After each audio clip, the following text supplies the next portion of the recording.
atender algunas de las muchas tareas que nos propone en la oportunidad el doctor José Luis Orozco, ya sea en cuestiones de alumnos, o naturalmente como algunos tuvieron su oportunidad de conocerlo como colega.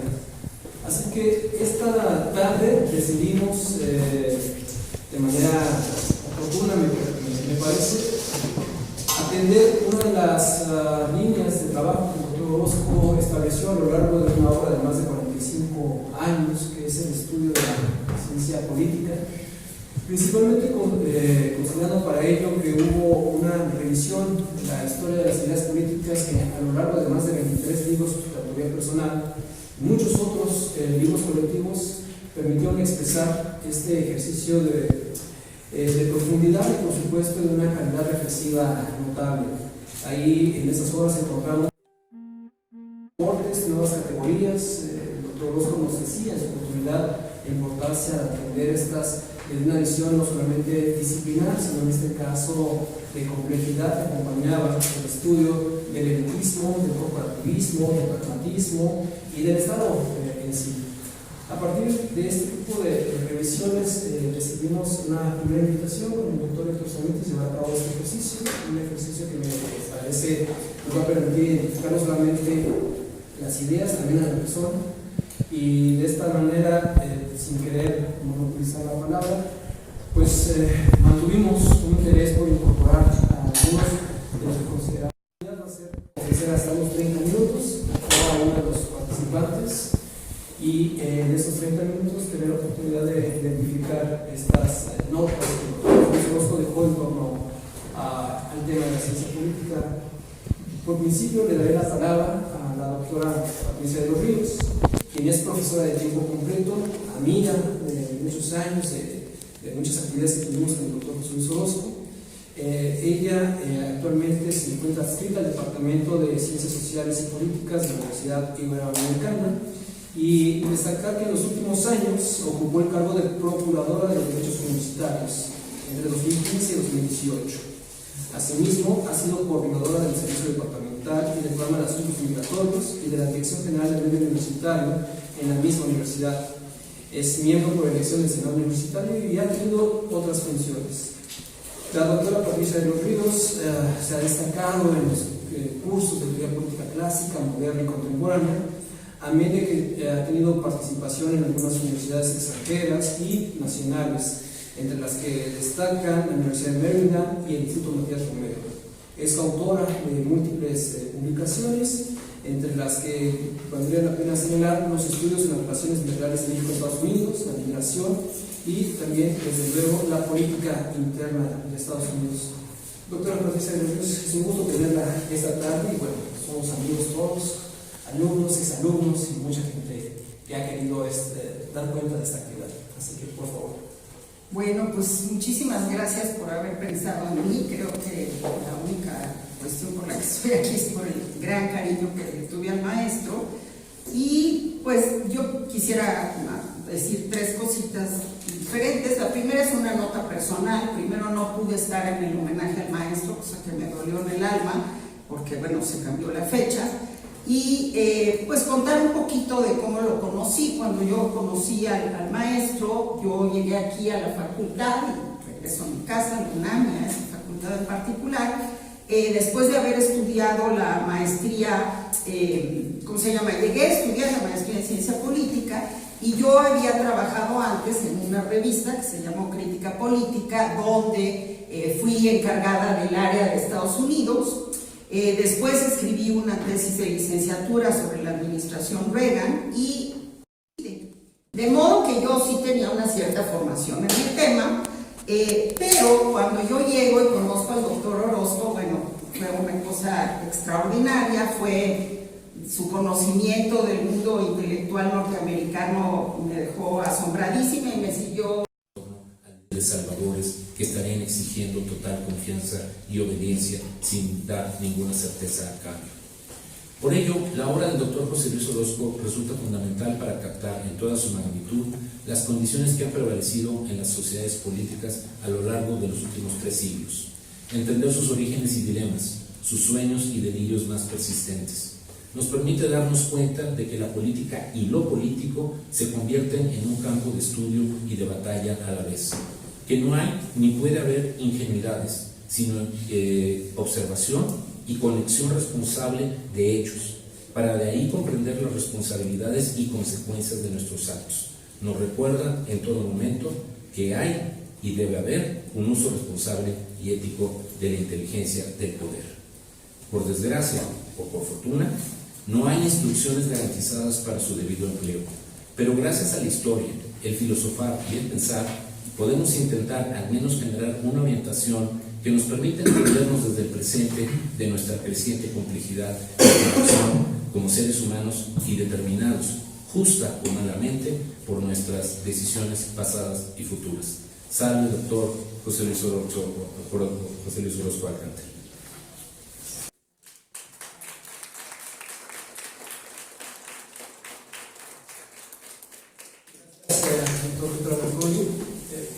Compartirles una anécdota. Uno de los libros de referencia que se ha hecho ahora, Notas de Universidad Piñano, los compartí en su oportunidad de Orozco, era de difícil clasificación. Cuando lo buscaba en los estantes de ciencia política, de librerías, no se hallaba. Estaba en biología. Qué difícil es hacer que entiendan que llevar de una manera no significa sí, en efecto, están los estantes de biología. Y desde luego también estos neologismos que se permitía por esta combinación del español con el inglés.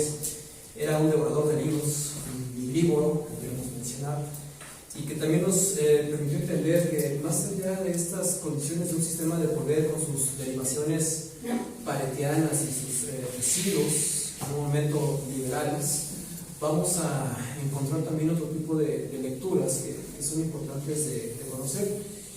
Una siguiente anécdota, y quizá eso explica por qué la lectura de las décadas de Quito Libre y de otras obras de Maquiavelo, es que precisamente su maestro y compadre, el doctor Federico Ferro, fue quien prologó esa obra para la CEP.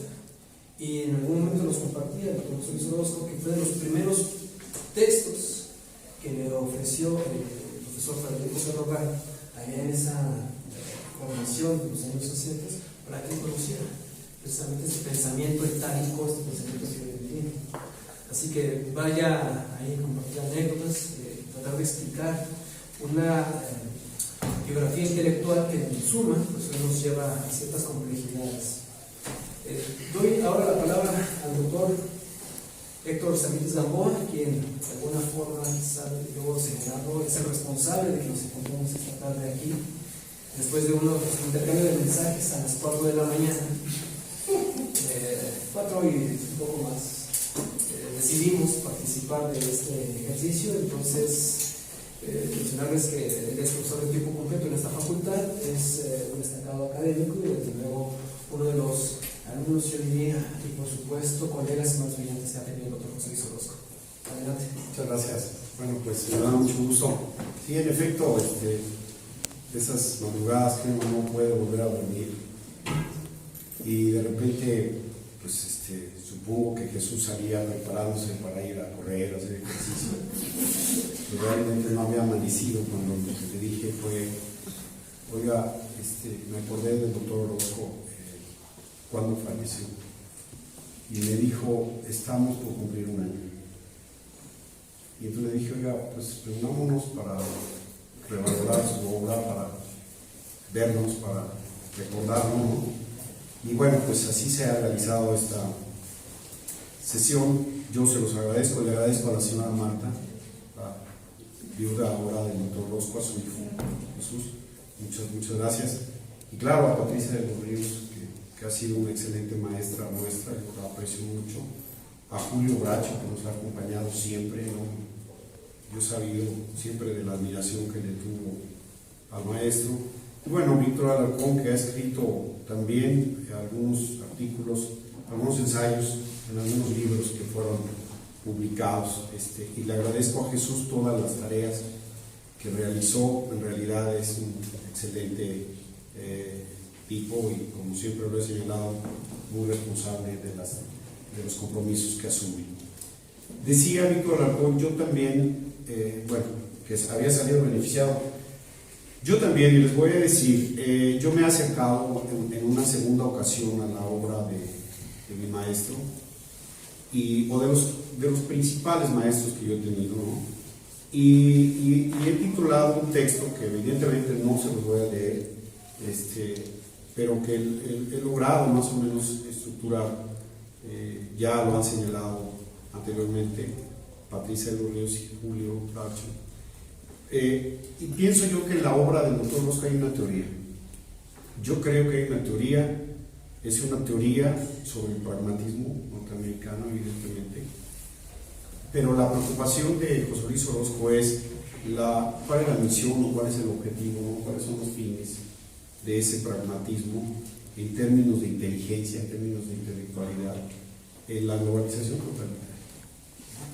Yo creo que él lo ha explicado muy bien, Julio. No podemos nosotros entender lo que pasa con la filosofía o con las ideologías si no entendemos el papel que ha jugado el pragmatismo norteamericano. Y conozco a pocos autores que lo hayan desarrollado como lo ha hecho José Luis Orozco. He sido beneficiado porque al releerlo tengo mucho más claro porque existe hoy en día un pensamiento único, a pesar de los esfuerzos de Trump de querer modificar y cambiar digamos, los cursos en términos de los modelos económicos y las tendencias geopolíticas, ¿no?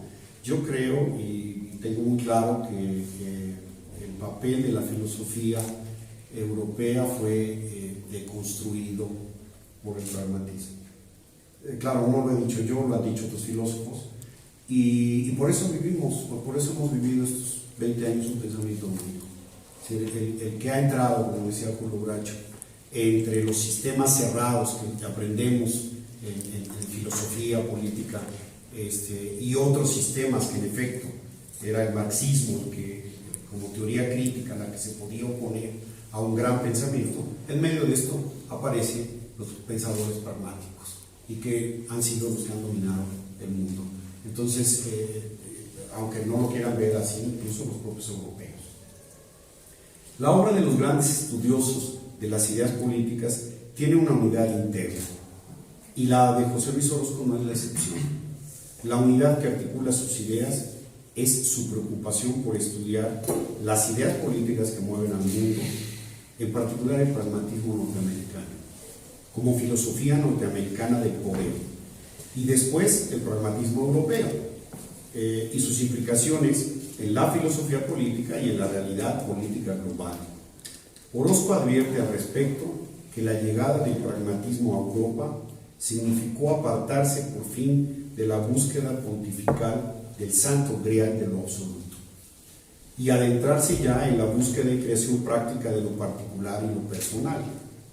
No se trata, contra el ejercicio filosófico mismo, de acudir a una suerte de manual operativo o contable para incrementar la potencia del hombre en su relación con las cosas o para aproximarse a la realidad. La ruptura con la metafísica como política cósmica implicaba quitar el lastre al pensamiento del intelectualismo puro, unitario y legislador, que con su verbalismo e imaginería, dice Orozco, daba a la inteligencia humana un falso universalismo, de fórmulas fijas y de doctrinas que pretenden explicar todo el mundo con 3 o 4 frases misteriosas. En otras palabras, en términos más cercanos a Norteamérica, lo que estaba en juego era reemplazar para siempre ese universo de hierro trazado en el campo idealista por el hegelianismo y en el materialista por el positivismo, que no un marxismo subsumido en ambos, dominantes a finales del siglo XIX. Sin demasiada solemnidad, por lo que Giovanni Papini se inclina por la desrigidización, esto es, de las teorías y de las creencias, al reconocer que solo tienen estas un valor instrumental, asentar que valen única y relativamente para un fin o un orden de fines y que por ello son susceptibles de ser cambiadas, mutadas y transformadas siempre que tengan que serlo. Se puede afirmar que la amplia producción de la investigación académica de José Luis Orozco es guiada por esta unidad interna, motivada por estudiar, entre otras cuestiones, esa vitalidad del pragmatismo, tanto en nuestro país como en el contexto global. Cuando conocí al maestro, le dije, oiga, mi padre ha leído a William James y me dice que revise yo algunas cosas de él. ¿Cómo es posible? ¿Su padre qué es? Le digo, no, bueno, le gusta leer, entre otras cosas, pero ahí tiene textos de William James. Y en ese momento hicimos un clic en el pasillo y me dijo, usted tiene que entrar a mi curso de pragmatismo. En realidad yo solo sabía algunas frases de William James, pero bueno, me adornaba diciéndole que había leído los textos, ya saben, cómo suele uno ser, ¿no? Esta vitalidad del pragmatismo, tanto en nuestro país como en el contexto global, con el objetivo de esclarecer en qué condiciones una filosofía como esta se presenta a acelerar el desarrollo nacional y a promover la democracia y la eficiencia en un sofisticado sistema de dominación. José Luis Orozco identificó cómo Estados Unidos y su industria cultural ha encabezado dicha dominación en un proceso en el que el neocapitalismo reemplazó al viejo totalitarismo. Yo no entendía al maestro cuando decía, es que es un pensador totalitarista. Bueno, lo entendía yo bien, pero de repente decía, hay pensadores totalistas, Héctor. ¿Y qué diferencia hay entre totalitarismo y totalismo? Bueno, sí la hay.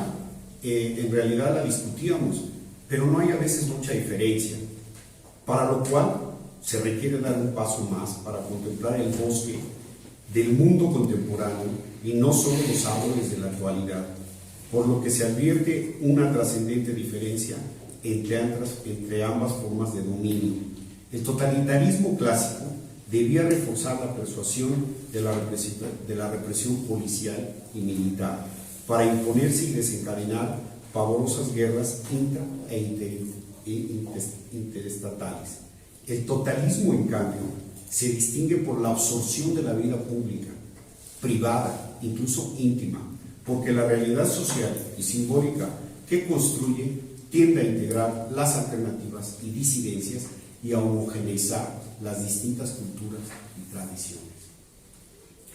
José Luis Orozco aceptó el desafío de desentrañar las características de este conservadurismo político estadounidense y sus expresiones político-ideológicas que llevaron sin duda alguna a los Estados Unidos a establecerse, como decía él, a ser el hegemón de la política internacional. Podemos afirmar que también existe un léxico en su obra. Este se tiene que sistematizar y desarrollar. Él tiene algunos pies de página y algunas páginas de presentación de sus textos, pero que a mí me parece que es muy importante recuperarlos. Bueno, yo me propongo en esta ponencia, como les decía yo, analizar lo que hemos considerado su teoría política sobre el pragmatismo. ¿A través de qué? De conocer las facetas del pensamiento político y sus consecuencias históricas y discursivas en el ámbito internacional. No es exagerado decir que pocos estudiosos como José Luis Orozco han aportado estudios sistemáticos para entender este proceso. ¿A qué nivel? Bueno, a nivel teórico, a nivel ideológico y a nivel doctrinario. Esto es por qué debe considerarse una referencia indispensable. Simplemente me resta, alguna vez seguramente verán publicado este texto, pero ya hemos hablado suficiente de su obra y de sus aportaciones. Solo quiero agradecerles venir esta tarde, participar en esta charla, cuyo único objetivo es, como lo he dicho, valorar y mantener vigente el pensamiento de José Luis Orozco. Muchas gracias.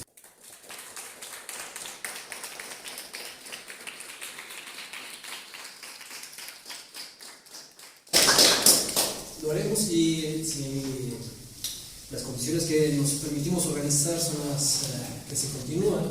Tendremos oportunidad de darnos unos minutos para intercambiar notas, opiniones con quienes están acompañándonos esta tarde, a reserva desde luego de precisar algunas aportaciones que se hayan hecho. Específicamente considerando esas brechas explicativas de una obra del doctor José Luis Orozco, que nos decía que lo más antipragmático era definir el pragmatismo. Entonces, cuando se hace énfasis en la establecer una teoría del pragmatismo, una de las particularidades tendría que ser precisamente darle una definición a esto. Así que, por favor, el escenario suyo también.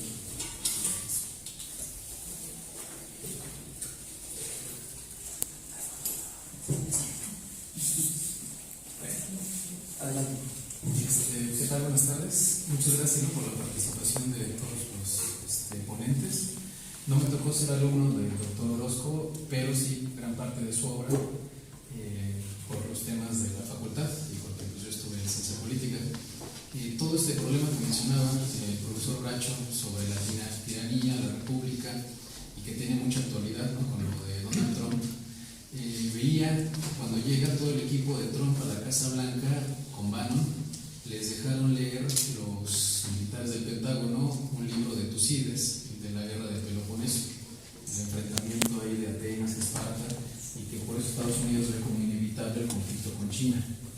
En la opinión de usted, ¿cuál sería la consideración del doctor José Luis Orozco con esta situación, ¿no?, de esta nueva relación México-Estados Unidos y el sometimiento de Andrés Manuel?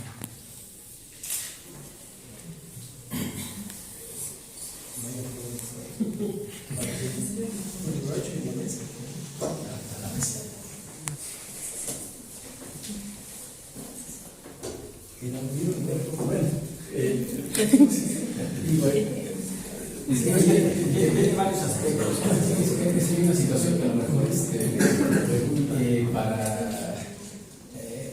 para alguien no de ciencias sociales pensaría que esto es nuevo, que con las sanciones económicas de Estados Unidos es nuevo este aislacionismo mundial, pero pues desde todo bien y toda el estudio de Estados Unidos pues siempre han sido parroquiales, ¿no? Sí, bueno, empezando por la guerra del Peloponeso. O sea, es el primer gran texto, ¿sí?, en donde se trata de explicar de qué se trata la guerra, ¿sí?, y cómo Tucídides inclusive, por ejemplo, puede añadir una epidemia. Voy a describir esta epidemia para que sepan qué era lo que teníamos de enfermedad, quiénes los que vengan. Entonces, el problema de la guerra, ¿sí?, efectivamente, inclusive la solución absoluta sería la kantiana. Entonces el estado absoluto, y bajo un estado absoluto desaparecería la guerra, y eso lo discute José Luis Orozco ya en su texto Benjamin Franklin, por ejemplo, ¿sí? La americanización tiene este sentido de exclusividad de los valores interna y hacia afuera la guerra, ¿sí? En el momento en que se acepta eso, ¿sí?, efectivamente estamos ante la lógica del imperio. También habría que ver cómo esa lógica y cómo se discute en Estados Unidos lleva también al desmembramiento de la república, mientras que la discusión es la república logra en un momento dado crecer gracias al federalismo, y eso hace que el imperialismo no lleve al desastre que siempre ha llevado a las potencias su expansionismo, ¿sí? Bajo ese sentido, por ejemplo, es un chiste buenísimo al respecto, es incluyendo a los países en desarrollo perpetuo. Nosotros que siempre estamos en desarrollo, ¿no?, porque ya estamos condenados a desarrollar, ¿no? Pero bajo ese tenor, ¿sí?, pues efectivamente sigue estando eso en pie, y no duden que China pues, esté pensando que puede haber una guerra con Estados Unidos, y que Putin también no haya aceptado, por ejemplo, ¿sí?, y esta es gran parte no haya visto, en particular Gorbachev, el maquiavelismo, ¿sí?, de alguien como Reagan, ¿no? Y hayan aceptado que el desmembramiento de la Unión Soviética llevara a poner misiles en torno a Estados Unidos, en torno a Rusia, ¿sí? Y otra vez la lógica de la guerra, ¿sí? Ningún imperio se ha caído, y menos el de la Unión Soviética, sin disparar un tiro. Bueno, lo dispararon en Afganistán, ¿sí? Pero esa fue la señal para decir el miedo, ¿sí?, al imperio empieza a desaparecer, ¿no? Como lo veía Hannah Arendt. Pero lo que es cierto es que estamos en un dilema, ¿sí?, en donde, y por eso gran parte de los textos de José Luis Orozco es en contra de ese concepto de la globalización, ¿sí? ¿De qué se trata eso que es la globalización en realidad? Y atrás sigue habiendo el sentido del imperio, ¿sí?, y sigue habiendo el problema del poder, efectivamente, con todo su pragmatismo, ¿sí?, y el de las personas. Por eso mi discusión lleva justo a ese terreno. ¿Dónde queda, ¿sí?, no solamente el ciudadano, ¿sí?, sino el ser humano con todas sus cualidades, ¿sí? Claro, estamos discutiendo ciencia política, pero en el momento en que se trae la teología, ¿sí?, en el momento en que se trae la religión, el arte, etcétera, estamos ya ante una concepción filosófica completa, ¿sí? No, la solución a tu pregunta, pues, otra vez en términos pragmáticos, no, si yo lo solucionara, estaría saliéndome de la encantadora duda, ¿no?, que hay que mantener por encima mismo del pragmatismo, ¿sí?, y ver cómo no deja de ser una pregunta histórica, ¿sí?, y una pregunta a los hombres en su creatividad y en su tragedia, ¿sí? Ya la exposición justo sobre, ya tratando el cambio climático y los problemas actuales, sigue estando en pie, ¿sí? Y la filosofía política puede entrever de qué se trata, ¿sí?, pero llevarlo justo a sus bases ideológicas y a sus bases filosóficas, ¿sí?, me parece que es la primera manera de tratar de resolverlo, ¿sí? Esto es, el reino del pensamiento sigue siendo esencial para el hombre. No veo que haya otra solución a la humanidad. El capitalismo es precisamente esa constatación de la pérdida de la noción del pensamiento en eso que es cierto tipo de materialidad, porque la materialidad de las ideas sigue siendo esencial, la materialidad de la representación y del arte, de todo lo que somos, ¿sí? Por eso se habla de espíritu. Terminar mi respuesta. Sí, adelante, doctor Sánchez, por favor. Bueno, yo tendría una respuesta muy concreta también a la pregunta, y es quienes somos encargados en la Casa Blanca de darle la bienvenida al nuevo gobierno o a los nuevos gobiernos, no les van a dar a Aristóteles y Platón. Evidentemente les van a dar una obra maestra de la historia como es la guerra del Peloponeso.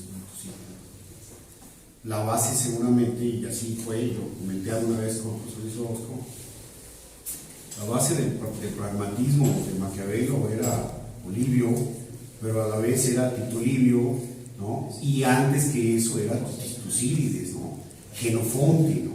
Entonces es una línea de formación, pues, fuerte, dura, de guerra, ¿no? O sea, donde se establece. Yo creo que la guerra del Peloponeso, a mi juicio, no la he leído completa, le voy a decirlo, pero hay partes que son fundamentales de la manera en la que se fue creando la humanidad y la forma en la que se fue estableciendo, y era justamente a partir de esto.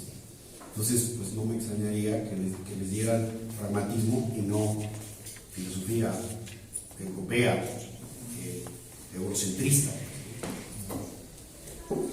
Sí, digamos, yo creo que el punto más importante es la crítica que se puede hacer desde la filosofía política es esencialmente es considerar que el capitalismo siempre va a explotar tu aspiración a tener, ¿no? Tu deseo a poseer cosas. Y evidentemente entonces si tú te estás preparando para poseer, conquistar, ¿no? Digamos, esa es la mística del guerrero, ¿no? La mística del guerrero te lleva a eso, ¿sí? Entonces, a diferencia, digamos, de lo que sí viene siendo también el otro gran opuesto de la cultura estadounidense, que eso también hay que considerarlo, que está el contexto contemplativo, ¿no? Es decir, la dinámica del trabajo riguroso, la idea de la solidaridad, la idea más de la generosidad. Es decir, los Estados Unidos no solamente es, digo, para quienes hemos vivido allá y hemos entendido la vida cotidiana o la hemos vivido la vida cotidiana, es también entender al individuo que vive en la comunidad, el individuo que va un sábado y que te construye una casa, ¿no? Sin conocerte, ¿no? Tú ves a un presidente ahora como Jimmy Carter a los 95 años haciendo obra de caridad los fines de semana, pegando clavitos, ¿no? O sea, entonces los Estados Unidos son precisamente esta dualidad, ¿no? Esta doble cara de Jano, que entonces tiene, pues sí, maldad, pero también tiene mucha bondad, ¿no? Entonces, ahora, claro, finalmente la cabra tira al monte, ¿no? Y entonces, finalmente los geopolíticos, los Kissinger, o sea, que son los que identifican muy bien el doctor Orozco, te van a decir, cuidado, o sea, finalmente como la fábula de Sopo, ¿no? O sea, te trepas en la tortuga, se te trepa el alacrán y finalmente tú vas pasando por la tortuga y el alacrán te pica, ¿no? O sea, a final de cuentas, esa disyuntiva que siempre está presente en la esencia del americano, del estadounidense, hoy precisamente tú lo estás viendo en el impeachment, ¿no?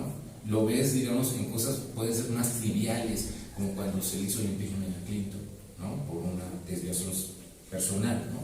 Es decir, de alguna manera esta situación de la ambivalencia con la que vive el americano, el estadounidense, la política, yo creo que sí yo tendría como un poquito más digamos, ¿cómo ponerlo? Sin que suene así como demasiado imperativo.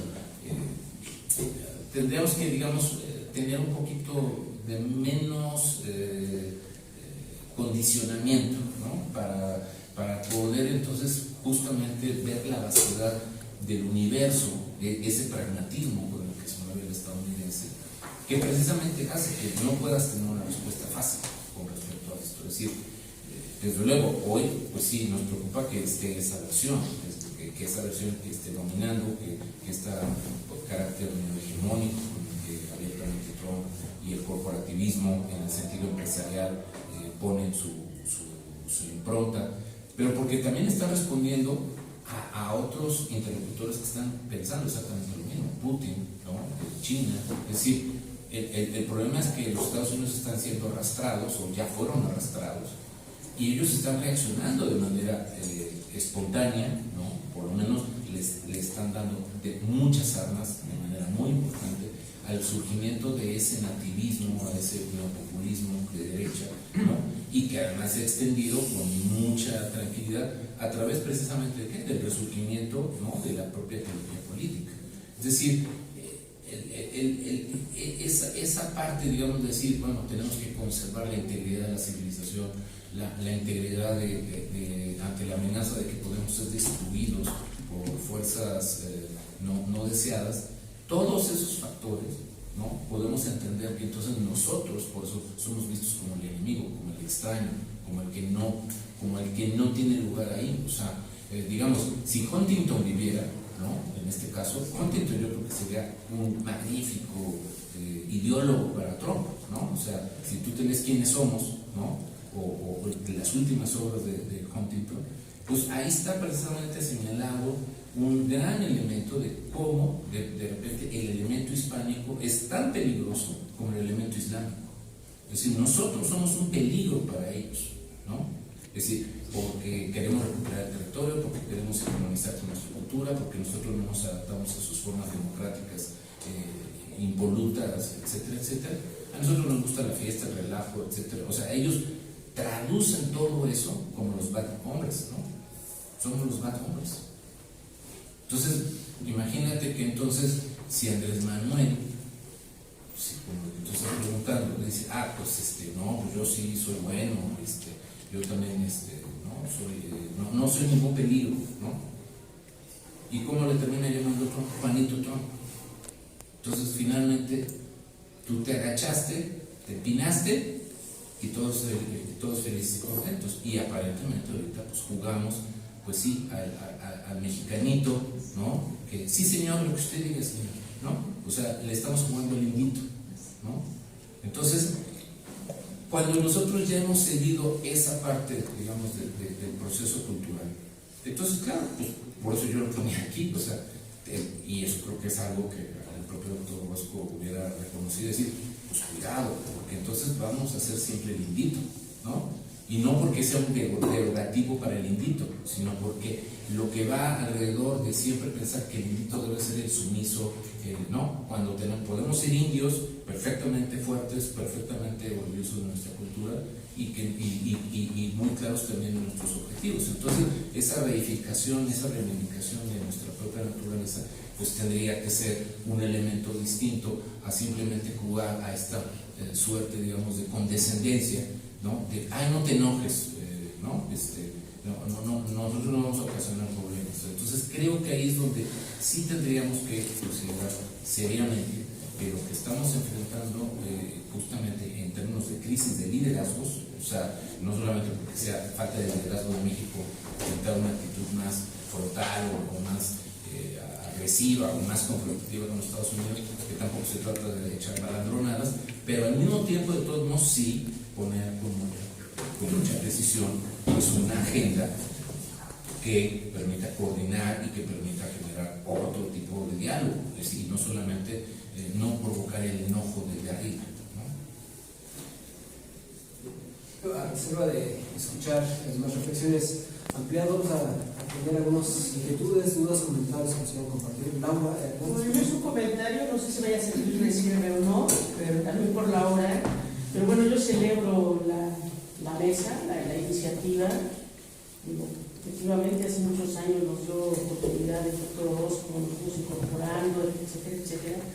Pero yo creo que es un homenaje muy bonito, pues, académicamente muy sólido. O sea, yo celebro las participaciones de todos y cada uno de ustedes. Me parece que da una doble dimensión, una dimensión efectivamente afectiva de reconocimiento a un profesor de esta facultad, ¿no? Pero al mismo tiempo valora y permite ver desde una dimensión como de segundo orden el impacto de una obra de esta naturaleza, y creo que es la que tenemos que alentar. Entonces creo que ojalá varios de nuestros profesores, ¿no?, tuvieran un homenaje de esta naturaleza, y creo que en eso todos coinciden.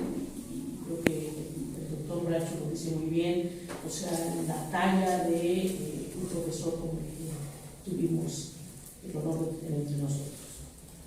Gracias. Gracias. Me da mucho gusto verlos y tener la posibilidad de compartir y dialogar sobre el trabajo del doctor Orozco. Yo coincido con la idea de que es necesario rescatar el trabajo. Yo creo que lo mejor que se puede hacer como homenaje es el rescate del trabajo del doctor. Ahora, yo lo he tratado por mucho tiempo de desenmarañar, y eso es lo que creo que es importante hoy hacer. Frente a su pérdida, no nos queda más que regresar y desenmarañar aquello que armó con tanta elocuencia, pero también con, yo diría, demasiada enciclopedismo, ¿no? Su escritura es tan enciclopédica que es muy difícil seguirlo para quienes yo siempre le dije, usted nos sobreestima, doctor, usted cree que entendemos, vamos a la tercera página, nos tenemos que regresar para... Y siempre me decía, no, pero es que yo no digo que es su culpa, pero usted nos sobreestima. Es difícil hacerlo y lo que hay que hacer es desentrañar, porque yo creo que, no creo, estoy seguro y lo viví con él.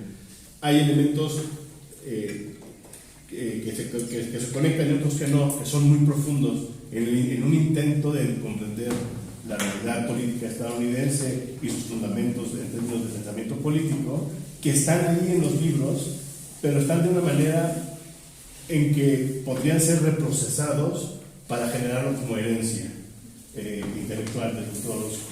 Yo creo que esa tarea es importante, no solamente porque la obra es magna, es muy complicado, sino porque las vertientes son demasiadas.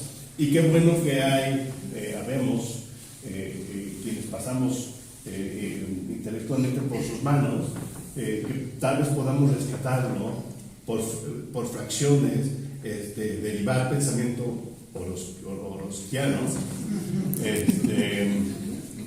porque me parece que, y yo coincido, todos coincidimos que es un gran pensador, y hay todavía mucho hilo que jalar desde diferentes vertientes, ¿no?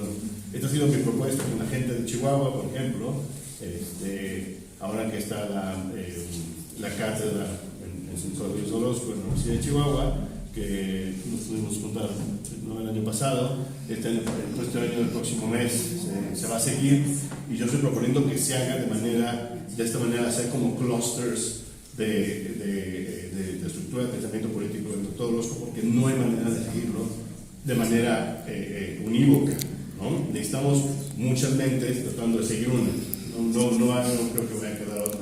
Y el trabajo de traducción lo dejamos porque para otro momento. Yo con quien platiqué en Estados Unidos sobre este tipo de cosas, el doctor Orozco tenía una forma de escribir, digamos que italo-germánica, ¿no? Y los estadounidenses les cuesta mucho trabajo. Los estadounidenses, si no tienes como muy claras tus oraciones, cortitas y demás, si nosotros ponemos a la tercera página, ellos al primer párrafo ya no saben qué pasó. No, pero nada más porque venimos de diferentes tradiciones, ¿sí? Entonces, cuando se enfrentan a un texto como el doctor, tal y como está, les cuesta mucho trabajo hacerlo. Entonces, ojalá podamos traducir algunos de los textos del doctor para acercar a los estadounidenses y ellos poder verse con un espejo desde afuera, ¿no? Porque lo que el doctor Orozco sí ha desenmarañado, más que muchos de los estadounidenses, pensadores políticos estadounidenses, es los propios cimientos de la política estadounidense en términos filosóficos. Y yo creo que podría ser muy valioso si ellos quisieran intentarlo. Quizá algunas reflexiones más.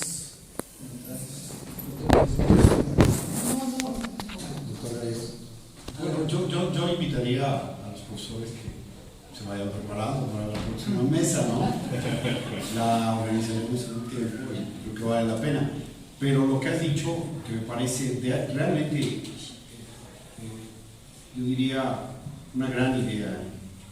Podría intentarse, hay que trabajar mucho, pero solicitar un proyecto financiado a la EGAPA, a ver si es posible que los comités lo evalúen positivamente, y hacer esa inclusión de hacer una traducción al inglés de determinadas obras en este sentido que lo hemos planteado, sin alterar Claro, si no lo entiendo. al doctor Orozco no le gustaba, a mí me decía, me movieron unas comas, me quitaron, me pusieron un pico, y entonces estaba ya con el libro impreso enojadísimo, ¿no? Porque lo primero que pedía es respétese el texto. Pero me parece que es una idea excelente, claro, en un proyecto papine tal vez, ¿no? Pero bueno, creo que... Porque puede estar acompañado de ensayos, ¿no?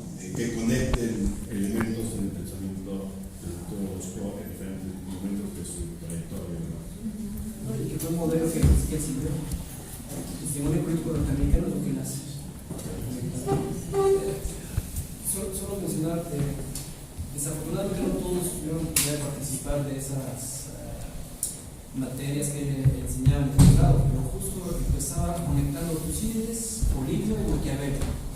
Y después señalaba que Hamilton, primero Roosevelt y desde luego un momento Reagan o Bush podrían expresar las herencias intelectuales de aquellos, y de esa forma expresaba él el proceso de toma de decisiones y la forma en que el Estado estadounidense administraba y daba cuenta de esa herencia intelectual que desde Tucídides se le daba para discutir el equilibrio del poder, las transiciones imperiales o hegemónicas, que eventualmente nos las facilitaban con su conocimiento. Así que parte de ello pues, se queda en esos programas de materias que están ahí para ser consultados, revisados y seguidos a quienes quieran en un momento regresarse en la forma en que él enseñaba, desde la universidad, la enseñanza directa.